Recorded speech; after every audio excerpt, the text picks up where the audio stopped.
Jose Protasio Rizal Mercado y Alonso Realonda, popularly known as Jose Rizal, was born on June 18, 1861, in a small town of Calamba, Laguna. His father, Francisco Ingracio Alejandro Mercado, was an industrious farmer who resolved a model father, was born on May 11, 1880, while his mother, Teodora Morales de Quintos Alonso, a highly cultured woman, farmer are called a loving and prudent mother, was born on November 9, 1827. Rizal was the seventh child in the family of 11 children, with 9 girls and 2 boys. The elder sister of Rizal is Saturnina Rizal, was born on 1850 and was dead by 1913. Luciano Rizal is the only brother of Rizal, and he is the second child. He studied at San Jose College, Manila, and became a farmer and was later on a general of the Philippines Revolution. The third child was Narcisa Rizal, who was both a teacher and a musician. The fourth child, however, was Olympia Rizal, who died in 1887 from childbirth. The fifth child was Lucia Rizal, born in 1857 and died on 1919. The sixth child was Maria Rizal, born in 1859 and dead by 1945. The seventh child, however, was always unmentioned and was always unknown, who was because of a miscarriage. The eighth child was Concepcion Rizal, who would die because of a sickness at the age of 3.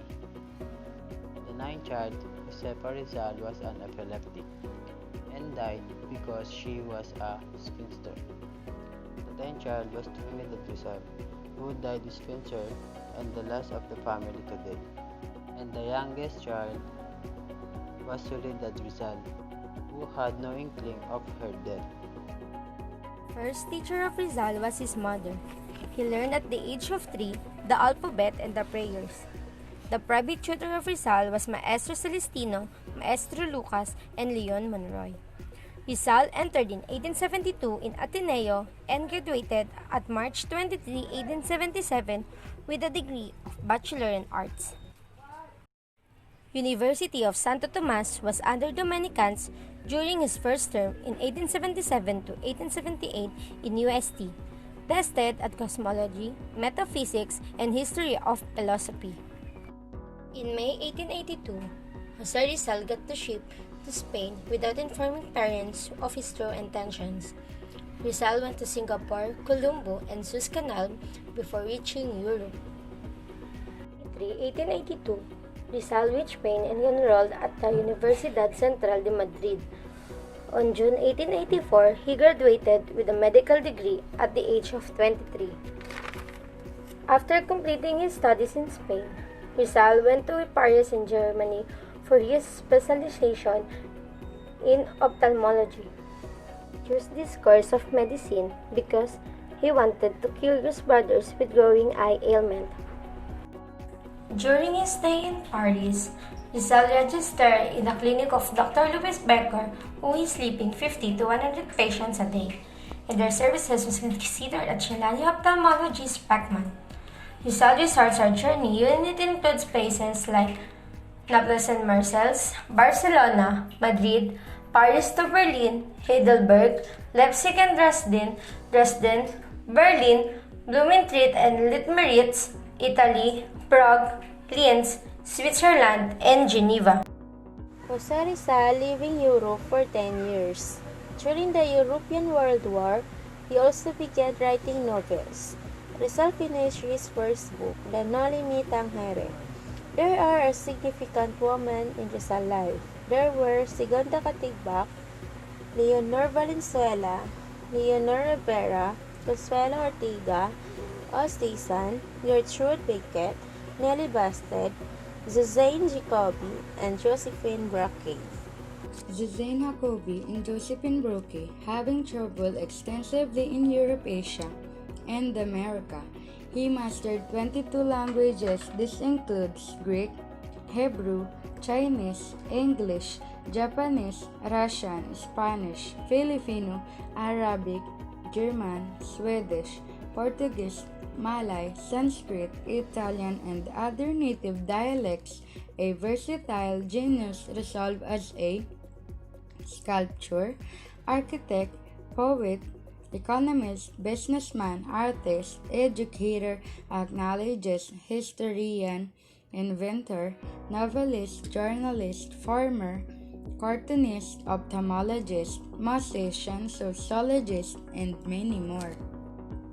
December 26, 1896, the military court trials era saw and found him guilty of rebellion, sedition, and conspiracy. The Spanish authority believes that result writing started a rebellion.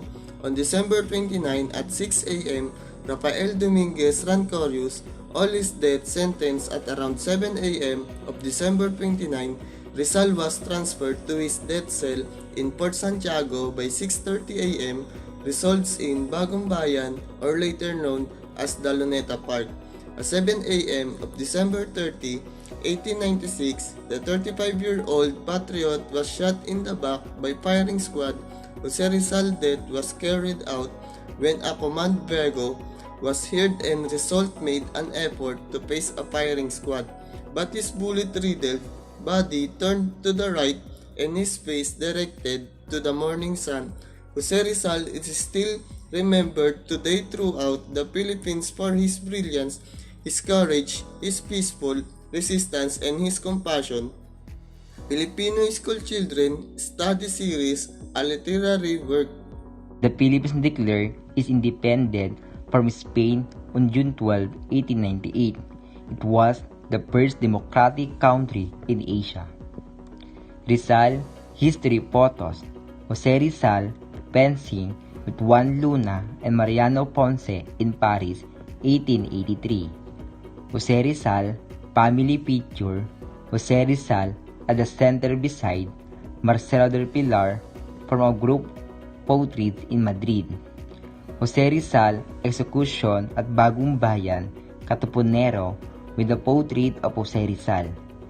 Leaders of the Reform Movement in Spain. Left to right, Rizal, Del Pilar, Ponce. Rizal playing fencing, Rizal as young kid.